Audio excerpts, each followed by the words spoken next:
E aí pessoal, tudo bem com vocês? Aqui é Matheus, seu professor de História. Você já está aqui já acompanhando várias aulas comigo. E nós vamos dar continuação a um pouco daquilo que a gente viu nessa aula que está aqui sobre a Revolução Industrial.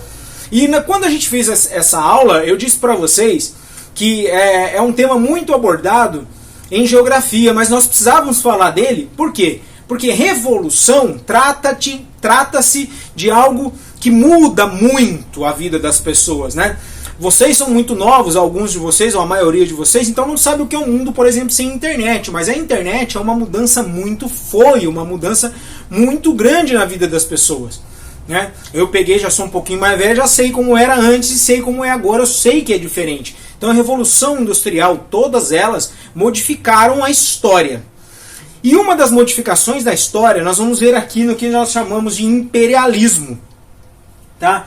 Ou neocolonialismo, né? Imperialismo, vamos entender a palavra impérios, né? É um reino muito grande, né? Um poderio muito grande em diversas terras, em vários lugares. O neocolonialismo, a gente vai entender aqui, calma lá, né? Que são novas colônias, uma nova forma de conseguir colônias. Lembra do Brasil com Portugal, que era colônia e metrópole? Você sabe sim, você já viu, né? Então aqui nós vamos ter uma neocolonização, né? Os países, sobretudo os europeus, alguns deles, vão tomar conta de vários lugares pelo mundo, várias regiões pelo mundo, principalmente a África, tá? E professor, o que tem a ver? Eu não entendi nada da Revolução Industrial ter a ver com isso daqui.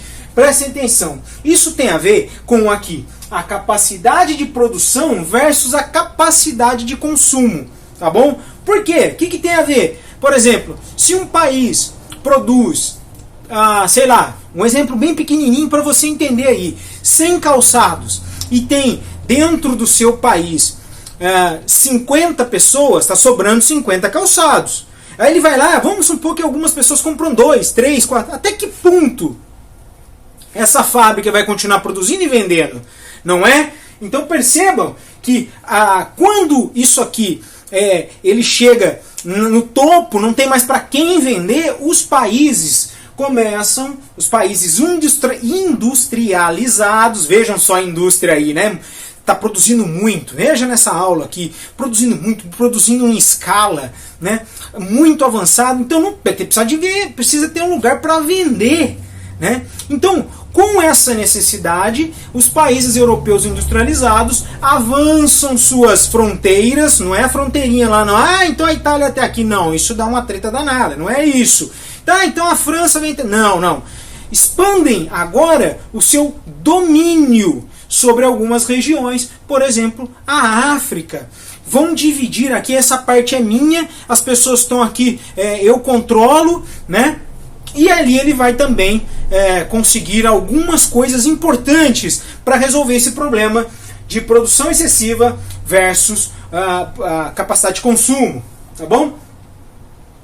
Aqui também, quando eles chegarem, sobretudo a Inglaterra e França, né, que saíram na frente, lembra das aulas que a gente viu aqui, em suas revoluções, em sua organização, né? Sobretudo essas duas potências, elas vão aplicar também o excedente da produção industrial. O que é isso, professor? Pelo amor de Deus, o que é excedente? Aquilo que está sobrando. Eles vão não só vender mais, tá? Eles não vão só procurar mais alguém para comprar o produto deles, mas também eles vão aplicar o dinheiro deles. Eles vão fazer uma poupança no Banco do Brasil. Não, tem nada a ver, não viaje. Eles vão pegar o dinheiro daqueles tênis, eu estou usando exemplo de tênis, tá? Pode ser qualquer outra coisa aí. Exemplo dos calçados que eles venderam, produziram bastante, juntaram, não tem mais muito o que fazer. Então o que eles fazem? Eles têm uma região na África lá, tá? Então eles têm um pequeno país. E o que eles vão fazer lá? Eles vão mandar o dinheiro para lá para construir uma fábrica lá. Então eles estão produzindo mais, usando o dinheiro do lucro para expandir, veja só, a produção e também o consumo. Mas por que tem que fazer lá, professor? Veja bem, faz sentido ele criar uma fábrica lá para ficar mandando? Não, constrói uma outra fábrica lá, uma sede. E até hoje não é assim. Nós não temos aqui várias sedes de indústrias de todos os lugares do mundo, vários, McDonald's, Starbucks, e por aí vai. Você sabe que tem um monte aí, né? Então, eles vão pegar esse dinheiro, alocar nesse lugar aí, mandar para esses países, produzir mais para vender para eles, tá bom? Eles vão mandar para lá também o excedente populacional. O que é excedente? Excedente é tudo aquilo que está cheio, excedeu, passou do limite. Tem muita gente na Europa. Então o que eles fazem? Vocês lembram da aula da cruzada? Tem aqui, vão para lá, que lá vocês vão ter capacidade de enriquecer, vão trabalhar com os nativos, vão mudar de vida, vão construir uma fábrica. Então eles mandaram também o excedente populacional para a África, para controlar isso, né? Para controlar. É lógico que o europeu não ia mandar um cara para tomar conta de uma tribo inteira, né? Afinal de contas, as tribos também sabiam se defender, então eles tinham que chegar chegando, certo? Então eles vão mandar a aplicação do excedente capital, o excedente populacional vai para lá, a turminha vaza daqui, entendeu? E lá eles vão conseguir o quê? Olha só que beleza. Além de conseguir expandir o negócio deles, nós vamos já discutir como é que eles vão expandir isso aqui, eles vão conseguir mão de obra barata. Por que mão de obra barata, professor? Veja bem, tá lá o nativo do Zimbabue andando para lá e para cá, não tem um puto no bolso, não tem nada, entendeu? Ele troca por osso, tem um ouro, mas ouro tem tanto que ele nem liga. Faça um paralelo com os nossos indígenas, hein? Chegou o português aqui, tinha ouro, eles davam ouro, não tava nem aí. Na África também era assim. Então, se o europeu chegasse para ele e falasse o seguinte, cara, vem trabalhar para mim, que eu vou te dar 2 ossos. Velho, o cara vivia com um osso. Era a moeda dele, não estava nem aí para o que tinha, não estava nem aí para a ideia de prosperidade europeia. Você percebe que a mentalidade na África nesse período é tribal, tá? As tribos tinham cada um seu costume. Então vem ali e fala para você, vem aqui, pô, vem cá, venha viver como a gente. E quando ele aprende a viver como a gente, lá, os europeus, porque tem europeu vivendo lá, tá lá, né, a mocinha do Zimbábue andando pela, né, toda nua, como veio do mundo, não tá nem aí pra roupa, um calorzão danado, de vez em quando põe uma pelinha lá de leão e tal, e nada de novo. Mas quando ela olha uma europeia tomando chá das 5, né, com uma roupinha cheia de frufru, com um chapéu bonito e tal, e coisa e tal, ela olha e fala, ela tem um novo padrão, né?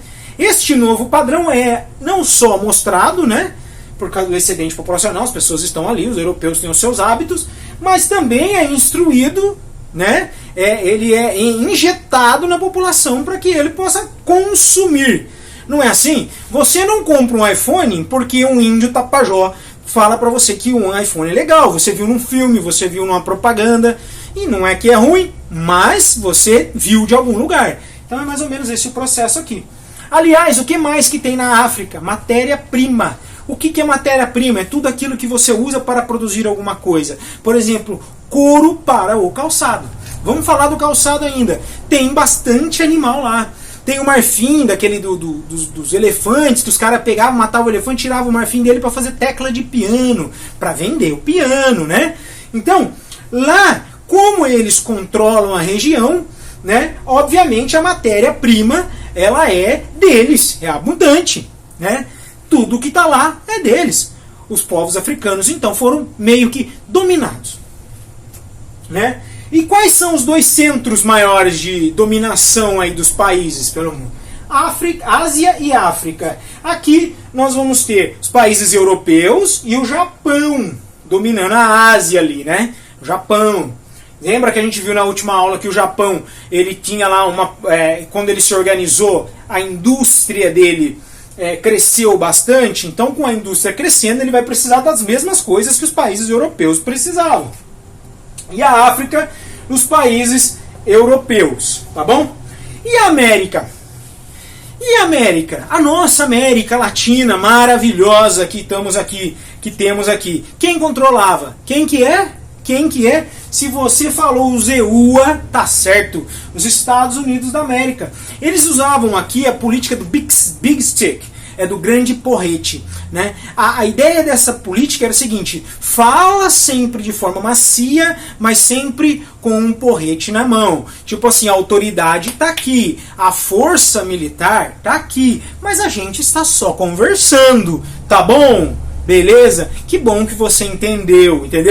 Mais ou menos isso. Tanto que um dos presidentes americanos fez a volta pela América toda, América do Norte, Central e do Sul, com uma fragata, né, com vários barcos ali. E o lema dessa política do Big Stick era a América para os americanos. Na verdade, eles estavam dizendo assim, ó, nós não vamos deixar nenhum europeu tomar conta da gente aqui não. Chega disso, a gente se libertou. Só que os americanos acabaram tomando conta dos outros que estavam bem mortinhos, lerdos e acreditando em outras coisas que os americanos já estavam avançados. Então, a mesma relação acaba acontecendo dos países europeus, subjugando um pouco a África, e os Estados Unidos aqui, muito à frente da gente, vendendo o que precisa, mandando fábrica, e né? Esse era o jogo, tá bom? Então, aqui existe uma dominação, ó, lembra disso? Dominação, que é um controle. Como esse controle, essa dominação acontece? De forma militar, cultural, ideológica. Gente, dá pra chegar numa tribo, sabe lá quantos negros estão lá na tribo, e falar pra ele, um cara, e falar, pessoal, é o seguinte, a partir de agora, quem manda aqui sou eu, certo? E os índios, os africanos vão falar assim, ah, beleza, então pode mandar aí, porque... Não, né, velho, ele ia morrer, tá perdido. Então, tem que chegar com poderio militar, tem que subjugar a população. Olha, a partir do primeiro que se exaltar, pum, um tiro, o cara morre e os outros falam, opa, eu que não vou. Então existia uma dominação militar. A dominação cultural, que é aquilo que eu já falei para vocês. Agora, eles começam a ter novas necessidades, eles começam a aprender costumes novos, então o europeu começa então a também transformar a cultura da África. Ó, pessoal, isso aqui não tem nada de mistério, ninguém está falando mal de nenhum lado ou do outro, mas é um fato. O costume deles era um e o costume do europeu era outro. Quando o europeu toma conta, ele leva os costumes dele. Aqui aconteceu a mesma coisa, né? Se você acha melhor o costume europeu, ótimo. Se você acha melhor o costume africano, fazer o que? Tá acabando, né? Mas essa troca, essa dominação existiu. E ideologicamente, o que é essa questão de ideologicamente? O camarada que tinha um tênis só, ou andava só descalço, estava feliz. Agora ele passa então a pensar que um tênis melhor é sempre mais interessante, um mais caro, 2 tênis. Por quê? Porque agora ele começa a querer viver como os europeus. Essa ideologia começa a se transferir para o povo africano que está dominado. E qual que é a legitimação? O que é legitimação? Presta atenção aqui. Legitimação é uma coisa que as pessoas, quando querem fazer alguma coisa, elas nem sempre significam uma desculpa, tá? Uma explicação. Qual é a explicação? Como os europeus explicavam o que estavam fazendo? Tipo assim, professor, mas que absurdo. Então eles iam e não falavam nada pra ninguém. Eles só chegavam. Eles só chegavam. Só que eles tinham um discurso pronto, um discurso para legitimar aquilo que estavam fazendo. E qual era o discurso que legitimava isso aqui? O darwinismo social. Darwin, aquele camarada que falou da teoria das espécies, que só a espécie que se adapta ela resiste. Então aqui é um darwinismo do social. Então o que ele está querendo dizer aqui? Que a sociedade africana ela é fraca, porque ela não tem a força de uma sociedade europeia. Os costumes, a educação, a cultura europeia, a forma de viver. Então aqui existe um darwinismo social, porque automaticamente é natural que a cultura europeia subjugue a cultura africana. Por quê? Porque o darwinismo social explica isso. A cultura mais forte vai subjugar a cultura mais fraca, né? Não faço juízo de valor. Será que é uma questão de cultura, uma questão financeira? Será que é uma questão de dominação? Né? Agora vamos aqui. Beleza. Em um determinado momento, lembra que eu estou falando para vocês que os países europeus, mas na verdade, como eu já falei, são a Inglaterra e a França que se organizaram primeiro. Logo, a Alemanha e a Itália levaram desvantagem porque demoraram um pouco para se organizar politicamente. Enquanto todos eles estavam tomando conta da África, deitando e rolando, ganhando muito dinheiro, vendendo muitos calçados, vendendo tudo, pegando negócio lá para fazer teclado de piano, a Alemanha e a Itália demoraram. E eles levaram desvantagem, eu já falei na última aula, levaram desvantagem nessa partilha da África. Né? Os europeus falaram assim, ó, não vamos brigar mais não, tá? Tem África para todo mundo, certo? Beleza. Sentaram lá e a África, a Alemanha e a Itália falaram, ó, vamos pegar um pedaço aí? Vamos. Aí, na Conferência de Berlim, que começou em 1884 e terminou no comecinho de 1885, eles dividiram melhor. Mas melhor mais ou menos, né? Ninguém que quer perder. Então eles deram um pedacinho ali para a Alemanha e a Itália, que aceitaram, vai. Mas não gostaram, não. Estavam levando desvantagem. E levar desvantagem territorialmente significava levar desvantagem aqui, ó. E não estava legal. O clima não estava legal. Então deixaram quieto, tá bom? Ficaram ali naquela uma. E essa partilha mal feita aqui vai gerar o que, pessoal? Já falei na última aula, mas vamos começar aqui que nós vamos entrar nela agora. Primeira Guerra Mundial, tá? Neste período em que a Alemanha e a Itália deixaram quieto, ficaram só olhando assim, falando, não, tá bom então. Beleza. Eu só um pedacinho? Tá bom. Tá bom, tô feliz. Mentira, não estavam felizes nada. Eles acabaram se organizando mais, né? E ficaram bem quietinhos num período que a gente vai conhecer como período de paz armada. Olha só, tá todo mundo em paz, mas eles estão desenvolvendo armas, construindo canhões, construindo aviões, construindo navios. Mas tá todo mundo assim, meu amigo, no Natal todo mundo, come um pedaço desse aqui, né? Opa, grande cara, meu amigo, né? Meu amigo, e tal. Então, percebam o que estava acontecendo aqui. Desenvolvimento bélico, mas junto com o desenvolvimento bélico, o que é bélico, pessoal? De armas, tá?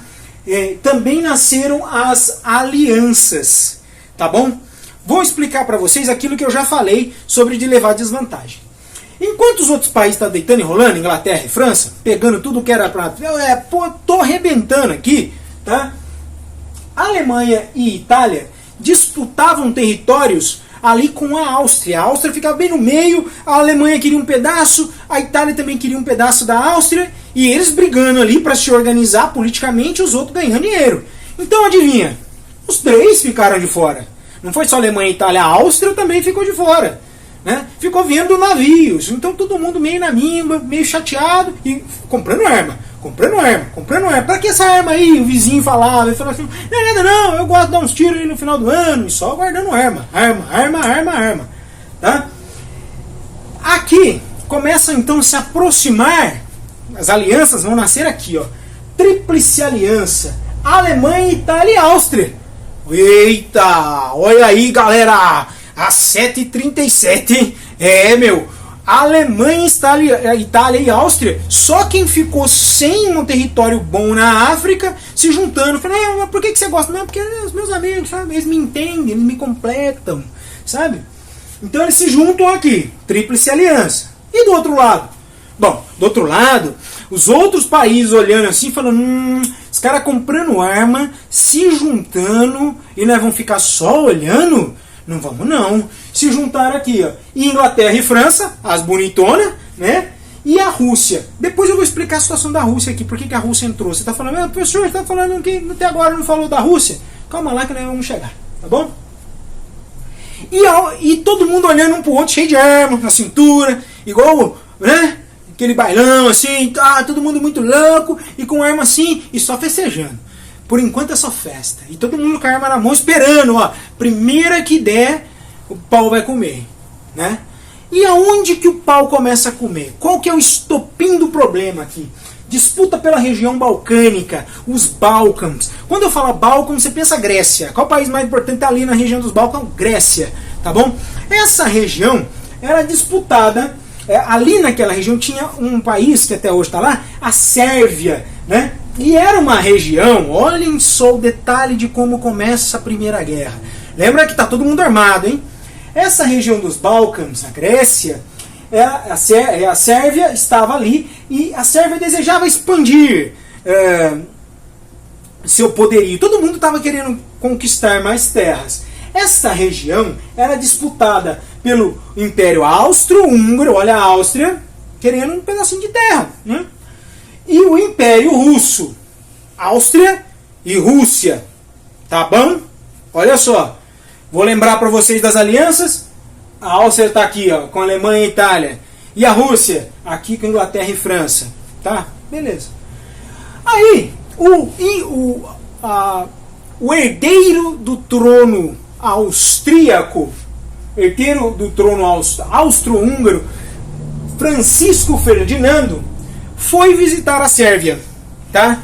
E a Áustria ali, não, vamos, esse terreno aqui é bom para nós e tal. Só que quando ele foi para a Sérvia, um cara de um grupo paramilitar chamado Mão Negra sentou-lhe bala nele, matou Francisco Ferdinando, o herdeiro do trono austro-húngaro. Bom, já dá para ver que a Áustria não está mais contente, né? Mas lembra que ela está armada, tá bom? Então, quando ele é morto na Sérvia, a Áustria invade a Sérvia. A Áustria falou assim, vamos lá, vamos acabar com essa palhaçada. E papapá, entramos e invade a Sérvia. Só que a Sérvia estava sendo disputada por quem? Por quem? Por quem? Pelo Império Russo, pela Rússia. Beleza. Agora, você acha que os russos vão deixar isso quieto? Não. Então, quando a Áustria invadiu, ela invadiu com a segurança de ter aliados, Alemanha e Itália.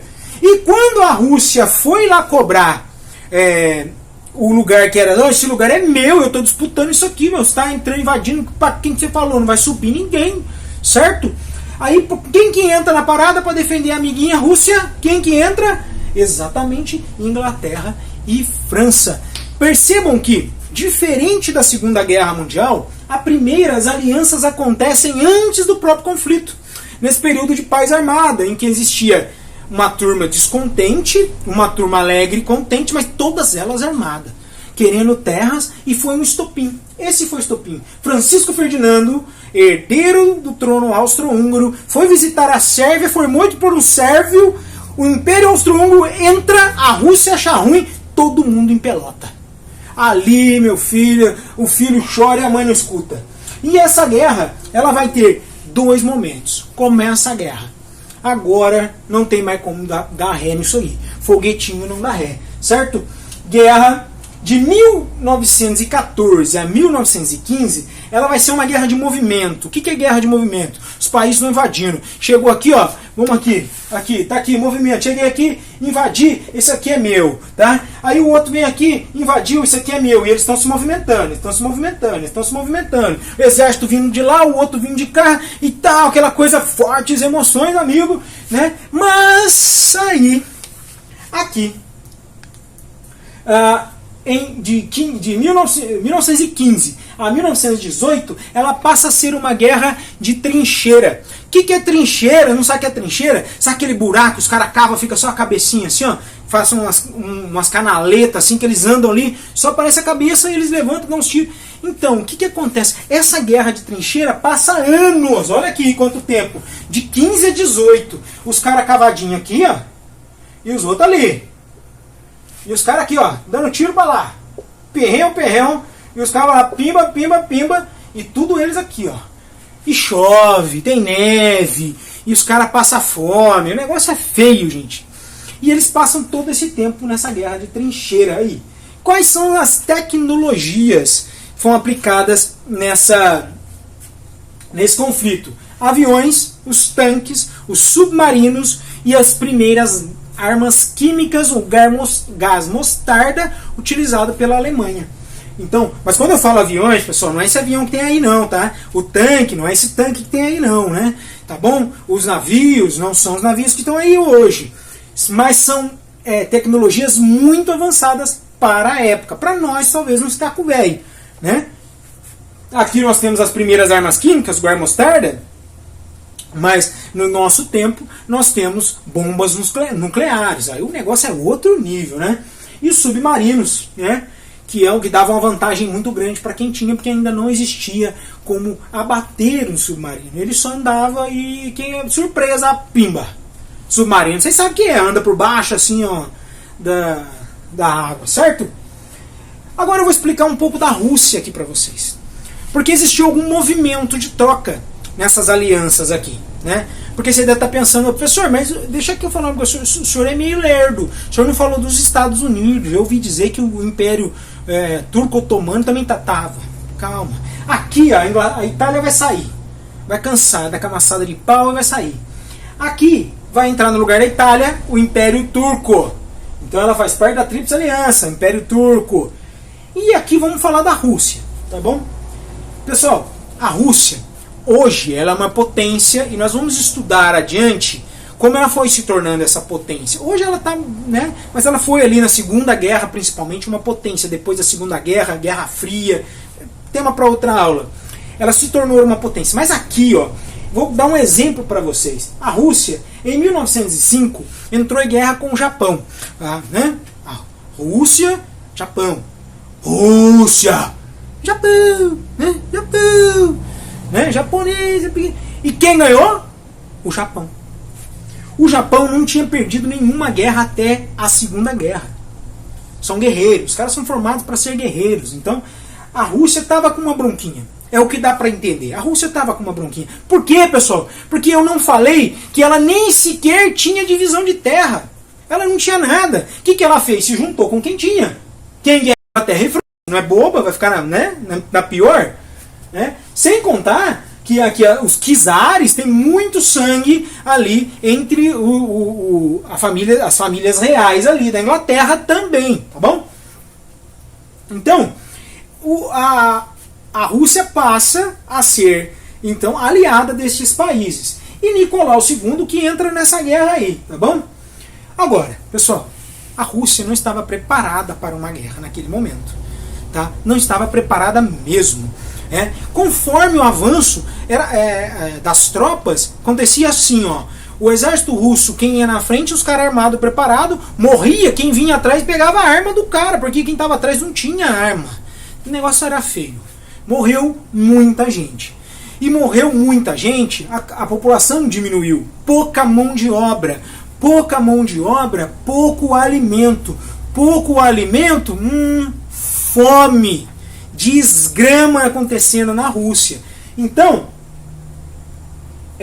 neste momento aqui, em que a Rússia se encontra nessa pindaíba, em 1917 acontece a Revolução Russa, né? Lenin, e aí um assunto para outra aula, a Rússia se retira da guerra, né? E quem que entra? Bela e formosa, Estados Unidos da América, UZUA. Entra aqui e entra no filé. Olha quando que sai aqui a Rússia aqui. Ele entra em 1900, ele entra depois aqui, ó, depois de 1915, ele entra em 1917.